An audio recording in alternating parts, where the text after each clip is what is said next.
Hello, and this is a video to demonstrate the differences in itemization for Sona with AP Sona versus support item Sona. The reason I made this video is because a lot of people I run into don't seem to understand the differences, don't know why this route with going Rod of Ages, Lichbane, and Moonstone is far superior as a 3-core item spike versus Seraph's Embrace, Moonstone, and Ardent Censor.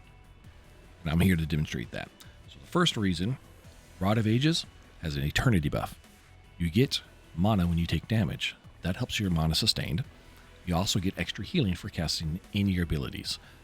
25% of it. So this is another 25 points to you. This is another 25 points to you.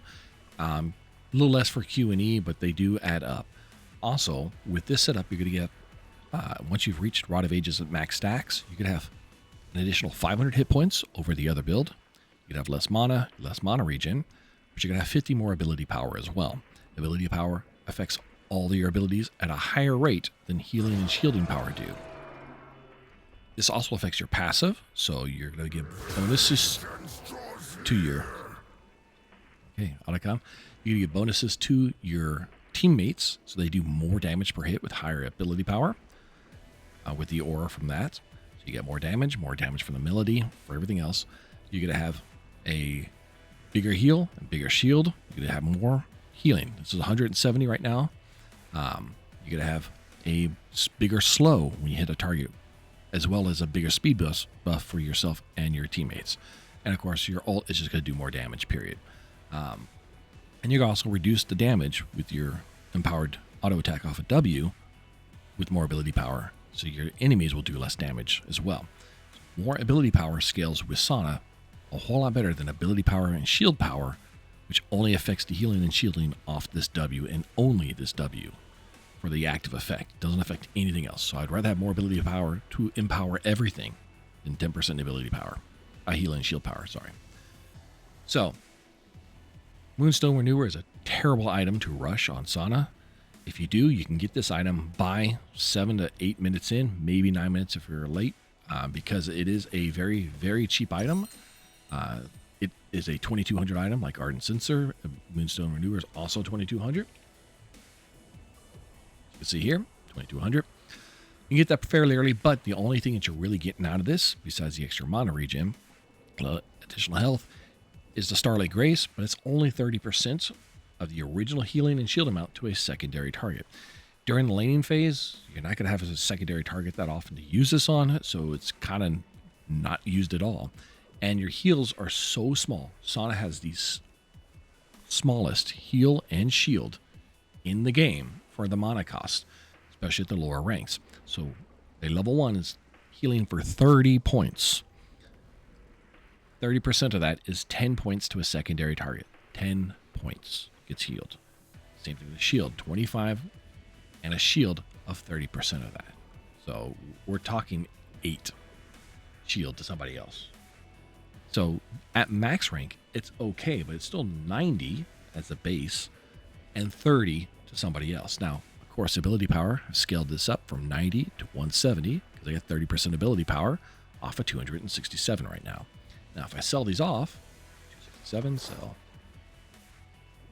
switch over to Seraph, Brace, switch off to Ardent Censor, I'm down from 267 to 217. Again, 50 ability power less. My healing has gone from 170 to 155. I'm healing for less. I am shielding for less.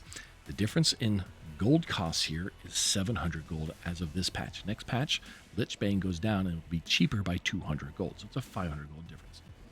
The other thing that helps with the gold efficiency that a lot of people don't realize is Rod of Ages gives a free level up. A level up will give you 500 gold worth of stats, which makes it a complete wash.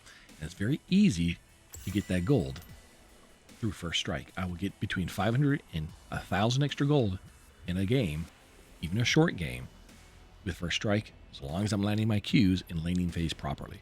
When the timer's up and I'm doing it quickly, all I have to do is speed up to a target and hit Q and get the heck back. That Q is going to automatically land as long as I am in range for it to land. That's a pretty big range, as you can see by the indicator there. So I'm going to get this stacking pretty quickly. That allows me to buy the better AP items as quick as most people that take Comet or Airy with the support items. So I'm going to be a much more efficient, much better support with the AP items of Rod of Ages and Lichbane over Seraph and Ardent, Censor, Moonstone Rush. Now, I still get a Ardent Censor typically as my 4th item if the game goes long enough and I make enough gold. But for the core 2 or 3, this is far weaker. Now, as I said before, with Seraph's Embrace, you get 500 less hit points, but you do get 400 more mana and 4 more mana regen, and you get a shield when you get below 30% of your health. Right now, that's the minimum of 200 plus 20% of your current mana. So it does remove your mana, which makes your mana efficiency now go down. You chunk that mana and not be able to cast anything. But it's a percentage base. So if you're at full mana, you lose 20% of that, right? That's 460. So 460 plus 200 is 660. At full mana, this shield is more than the 500 health. However, that's not when you typically get chunked. You're not coming right out of base and get smacked by a assassin for your all of your health right away. Sometimes, but typically not. Typically, it's at some point during a team fight you get hit, at which point you're probably much less lower on mana, 50% or less. At which point you're now not having a shield for 200 plus 460. You're having a shield for 200 plus 200. So it's a 400 shield. But it's a shield. It can surprise people, which is nice. But the extra health and the extra healing that you're constantly getting for the Eternity buff off Rod of Ages is going to keep you far healthier and survive far longer than that small shield off of Seraph's Embrace. This is very specific for surprising a burst person that doesn't expect that shield to pop up. That just targets you right away.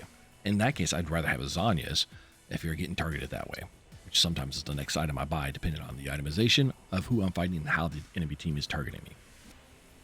Ardent Censor as a buff is giving you and allies that are shielded or healed 25% attack speed as long as people are in your W.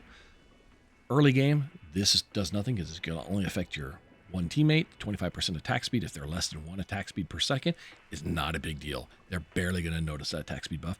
Now, 20 on hit damage is nice, but again, you only get this if you hit somebody else. So that affects you and your other target, but it lasts for 6 seconds. Yes, you can continue to apply it, but the damage from Lichbane on an empowered Q is going to be around 500 damage at the same time frame. And on these other ones, it's going to be about 400 damage. And the Spellblade effect is 1.5 seconds for Lichbane. 1.5 seconds. You're going to get more attack damage from 3 hits of Lichbane in the same 6 seconds than you would off of the Ardent Censor in lane. Late game, the Ardent Censor, if you can empower everybody and everyone's got a lot of attack speed on your team, and you hit your whole team, much better item. This is why I typically pick it as a 4th item, not a 3rd item, or if I can avoid it. So but this build, the typical support build, picks this up as a 3rd item. It's not that powerful. You're only getting that 10% heal and shield power, which only affects the active of the W, affects no other abilities. The AP is very low. You get 4% move speed, but you also get 4% move speed on Lichbane. So that's a complete wash. The only extra effect that you have that's an added bonus for this setup versus the AP setup is you get 15 more ability haste. Lichbane gives you 10. Seraph's Embrace gives you 25. But Sona, as her passive, stacks ability haste up to 60, and ability haste has diminishing returns. So you're going to get enough ability haste just by using your passive that if you pick up a Boots of Lucidity, the difference in cooldown reduction between this setup and the other setup, minimal. It's going to be around 7% cooldown reduction. You're already casting fast enough, it's not going to make a difference in most team fights. You might get an extra Q off. Very minimal difference. But I'd rather have the additional damage from Lichbane than any of this setup. Rather have, with the additional 50 AP, harder hitting Qs, harder hitting heals, bigger shields, faster speed buffs, bigger ults. All my passives on my auto attack doing more. So adding more damage to my teammates, reducing damage off enemies, and slowing enemies even further. There's been your public service announcement. Do not go this route. It is a bad itemization route for Sona. Rod of Ages and Lichbane is much better, especially after the next patch. Thank you.